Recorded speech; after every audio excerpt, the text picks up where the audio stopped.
بسم الله الرحمن الرحيم رب زدني علما السلام عليكم ورحمة الله وبركاته.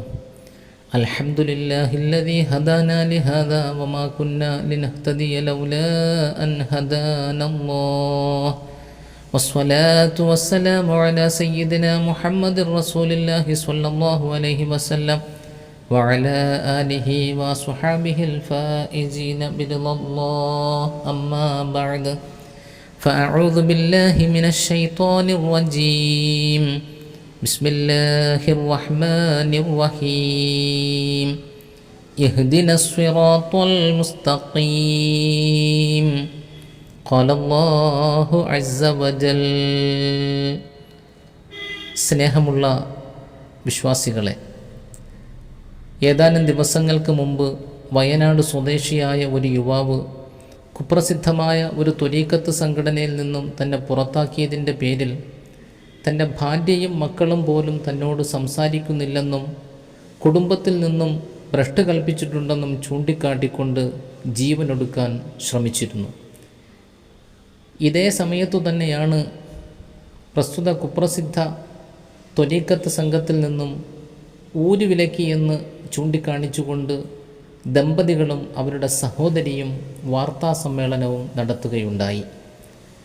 അവരുടെ പരാതിയെ തുടർന്ന് മനുഷ്യാവകാശ കമ്മീഷൻ ത്വരീഖത്ത് സംഘത്തിനെതിരെ കേസ് രജിസ്റ്റർ ചെയ്യുകയും ചെയ്തു. കോഴിക്കോട് ജില്ലയിലെ കൊടുവള്ളിക്കടുത്ത് കൊരൂർ എന്ന പ്രദേശം കേന്ദ്രമാക്കി പ്രവർത്തിക്കുന്ന കുപ്രസിദ്ധമായ ഒരു ത്വരീഖത്താണ് കൊരൂർ ത്വരീഖത്ത്. ഈ ത്വരീഖത്തിൽ ഇസ്ലാമിൻ്റെ അടിസ്ഥാന വിശ്വാസങ്ങളെ ഇവർ പിന്തുടരുന്നില്ല. വിശുദ്ധ ഇസ്ലാം കർശനമായി നിർദ്ദേശിച്ചിരിക്കുന്ന നിസ്കാരം, ഹജ്ജ് തുടങ്ങിയ ഇബാദത്തുകൾക്ക് ഇവർ എതിരാണ്. ഈ ത്വരീഖത്തുകാർ ത്വരീഖത്തിലുള്ളവരെ മാത്രമേ വിവാഹം ചെയ്യാവൂ, പുരുഷന്മാർ താടി വളർത്താൻ പാടില്ല തുടങ്ങിയുള്ള ജീവിതത്തിൻ്റെ അടിസ്ഥാന സ്വാതന്ത്ര്യങ്ങൾ പോലും ഹനിച്ചുകൊണ്ടാണ് ഈ ത്വരീഖത്തുകാർ നിയമങ്ങളും ചട്ടങ്ങളും മുന്നോട്ട് വയ്ക്കുന്നത്. ഈ ത്വരീഖത്തിൻ്റെ ഇപ്പോഴത്തെ തലവൻ ഷാഹുൽ ഹമീദ് എന്ന വ്യക്തിയാണ്. ഈ ത്വരീഖത്ത് പിന്തുടരുന്നവർ ഇയാളെ പ്രവാചകനായി അംഗീകരിക്കുകയും വിലയിരുത്തുകയും വേണമെന്നാണ് ഇവരുടെ കൽപ്പന. ഈ വർത്തമാനകാല സാഹചര്യത്തിൽ ഈ ത്വരീഖത്ത് സംഘത്തിനെതിരെ നമ്മുടെ മീഡിയകൾ രംഗത്ത് വരികയും മനുഷ്യാവകാശ കമ്മീഷൻ കേസെടുക്കുകയും ചെയ്തിരിക്കുന്ന പശ്ചാത്തലത്തിൽ ഈ കുപ്രസിദ്ധമായ ത്വരീഖത്തിനെ സംബന്ധിച്ച് നമ്മുടെ പഴയകാല ഉലമാക്കൾ എന്തെങ്കിലും പറഞ്ഞിട്ടുണ്ടോ എന്ന് നമുക്കൊന്ന് അന്വേഷിക്കാം. ഈ എളിയവൻ്റെ ചെറിയ അന്വേഷണത്തിൽ തെളിഞ്ഞത് വണ്ടൂരിലെ ഷെയ്ഖുന താജുൽ ഉലമ ഖദ്ദസല്ലാഹു സിർറുൽ അസീസ് മഹാനവറുകളുടെ ഗുരുത്വവും പൊരുത്തവും ദുആ ബർക്കത്തും സമ്മേളിച്ച ഹുജ്ജത്തുൽ ഉലമ മൗലാന അവറുകളുടെ ചെറിയൊരു കുറിപ്പാണ്. ഹുജ്ജത്തുൽ ഉലമ കുറിക്കുന്നു, കോഴിക്കോട് ജില്ലയിലെ കൊടുവള്ളിക്കടുത്ത കൊരൂർ സ്വദേശിയായിരുന്ന പുത്തൻ വീട്ടിൽ മുഹമ്മദ് എന്നയാളുടെ ത്വരീഖത്തിനെയാണ് കൊരൂർ ത്വരീഖത്ത് എന്ന് പറഞ്ഞു വരുന്നത്. നഖ്ശബന്ദി ത്വരീഖത്തിൻ്റെ പിന്തുടർച്ചക്കാരനാണ് താനെന്നത്രേ അയാൾ വാദിച്ചിരുന്നത്. ഇതുപ്രകാരം ഇയാൾ തൻ്റെ മാർഗത്തിലേക്കു ജനങ്ങളെ കൈപിടിച്ചു ബൈഅത്ത് ചെയ്യിച്ചു. ഇതുകൊണ്ടാണ് കൊരൂർ കൈക്കാർ എന്ന പേരിൽ ഇവരറിയപ്പെട്ടത്. ശരീഅത്തിന് യോജിക്കാത്ത പലതും അനുവദിച്ചിരുന്ന ഈ ത്വരീഖത്തിനെതിരെ ജനരോഷമുയരുകയും ഇതൊരു വിവാദമായി വരികയും ചെയ്തു.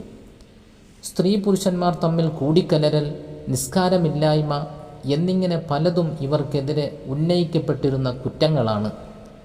മലബാറിൻ്റെ പല ഭാഗത്തുള്ളവരും ഇതിലകപ്പെട്ടിരുന്നു. 1912 തന്നെ മൗലാന ചാലിലകത്ത് കുഞ്ഞഹമ്മദ് ഹാജി ഇവർ അഹ്ലുസുന്നത്തി വൽ ജമാഅത്തിൽ നിന്നും വ്യതിചലിച്ചവരാണെന്നും ശരീഅത്തിനു വിരുദ്ധമായ വ്യാജ ത്വരീഖത്താണെന്നും വിളംബരം ചെയ്തുകൊണ്ട് ഫത്വ ഇറക്കിയിരുന്നു. മൗലാനായുടെ ശിഷ്യനായ ദഞ്ചിപ്പാടി സുലൈമാൻ മുസ്ലിയാർ മുഹമ്മദ് ഷെയ്ഖിനെ സന്ദർശിച്ചതും തന്നോടൊപ്പം തിളച്ച വെള്ളത്തിൽ കുളിക്കാൻ തയ്യാറുണ്ടോ എന്ന് വെല്ലുവിളിച്ചുകൊണ്ട് തുറന്ന ഏറ്റുമുട്ടലിന് സന്നദ്ധനായതും മറ്റുമുള്ള കഥകൾ ധാരാളം ഈ വിഷയത്തിൽ ഉദ്ധരിക്കപ്പെടുന്നുണ്ട്. പണ്ഡിതന്മാരുടെ ശക്തമായ എതിർപ്പ് മൂലം തകർന്നടിഞ്ഞുപോയ പ്രസ്തുത ത്വരീക്കത്തിൻ്റെ പിന്മുറക്കാരായി ചിലർ ഈ അടുത്ത കാലത്ത് പ്രത്യക്ഷപ്പെടുകയും പത്രത്താളുകളിൽ പരസ്യം നൽകി പിടിച്ചു നിൽക്കാൻ ശ്രമിക്കുകയും ചെയ്യുന്നുണ്ടെങ്കിലും അക്കാലത്തെ പണ്ഡിതന്മാരുടെ ശക്തമായ വിമർശനം കൊണ്ട് തന്നെ കൊരൂർ ത്വരീക്കത്ത് ചരിത്രത്തിൻ്റെ ചവറ്റുകൊട്ടയിലെറിയപ്പെട്ടുവെന്നത് സന്തോഷകരമാണ്. ഹുജ്ജത്തുൽ ഉലമ മൗലാനയുടെ കുറിപ്പാണിത്. ഈ കുറിപ്പ് മുന്നിൽ വച്ചുകൊണ്ട് നാം ജാഗ്രതയോടുകൂടെ നിലകൊള്ളുകയാണ് എങ്കിൽ പണ്ഡിതന്മാരുടെ അവസരോചിതമായ ഇടപെടലുകൾ കൊണ്ടും വിമർശനം കൊണ്ടും ചരിത്രത്തിൻ്റെ ചവറ്റുകൊട്ടയിലേക്ക് വലിച്ചെറിയപ്പെട്ട കോരൂർ ത്വരീക്കത്തിൻ്റെ മ്ലേച്ഛാവശിഷ്ടങ്ങൾ അങ്ങിങ്ങായി നാമ്പെടുത്തു തുടങ്ങുകയാണ് എങ്കിൽ അതിൻ്റെ ചതിയിൽ അകപ്പെടാതിരിക്കുവാൻ സമുദായത്തെ വഴി നടത്തുവാൻ നമുക്ക് സാധിക്കുന്നതാണ്. നമ്മുടെ പണ്ഡിതന്മാർ നമുക്ക് വരച്ചു കാണിച്ചു തന്ന ഋജുവായ മാർഗത്തിലൂടെ നേരായ പാതയിലൂടെ നാം ഗമിക്കുകയാണ് എങ്കിൽ വ്യാജ ത്വരീക്കത്തുകളെ പിടിച്ചുകെട്ടുവാൻ നമുക്ക് സാധിക്കും. നമ്മുടെ പണ്ഡിതന്മാർ നമുക്ക് നൽകുന്ന ഉപദേശ നിർദ്ദേശങ്ങൾ നാം പൂർണ്ണമായി അംഗീകരിക്കുകയും വ്യാജ ത്വരീക്കത്തുകളുടെ വലയിൽ വീഴാതിരിക്കാൻ പരിശ്രമിക്കുകയും ചെയ്യേണ്ടതുണ്ട്.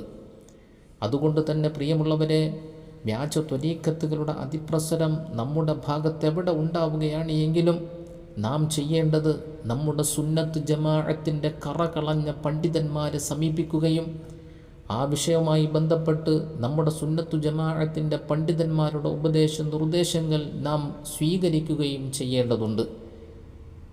അഹ്ലുസുന്നത്ത് വൽ ജമാഅത്തിൻ്റെ പണ്ഡിതന്മാർ നൽകുന്ന ഉപദേശ നിർദ്ദേശങ്ങൾ നാം ശിരസ വഹിച്ചു ജീവിക്കുകയാണ് എങ്കിൽ ഒരു വ്യാജ ത്വരീക്കത്തിൻ്റെയും വലയിൽ നമുക്ക് അകപ്പെടാൻ സാധ്യമല്ല. ഒരു വ്യാജ ത്വരീക്കത്തിൻ്റെയും പിന്നാലെ പോകേണ്ട ആവശ്യവും നമുക്ക് വരികയില്ല എന്ന യാഥാർത്ഥ്യം നാം മനസ്സിലാക്കുകയും സാധാരണ ജനങ്ങളെ ഇത്തരത്തിലുള്ള വ്യാജ ത്വരീക്കത്തുകളിൽ അകപ്പെടാതിരിക്കുവാൻ നാം ശ്രദ്ധ പുലർത്തുകയും ചെയ്യണമെന്ന് ഓരോരുത്തരോടും ഇത്തരുണത്തിൽ ഓർമ്മപ്പെടുത്തുകയാണ്.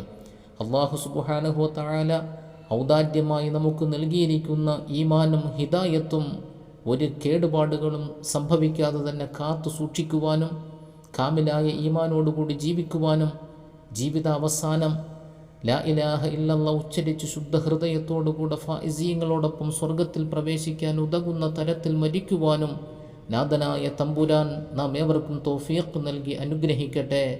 ആമീൻ ബിറഹ്മതിക യാ അർഹമർ റഹീമീൻ വൽഹംദുലില്ലാഹി റബ്ബിൽ ആലമീൻ. അസ്സലാമു അലൈക്കും വറഹ്മത്തുള്ളാഹി വബറകാതുഹു.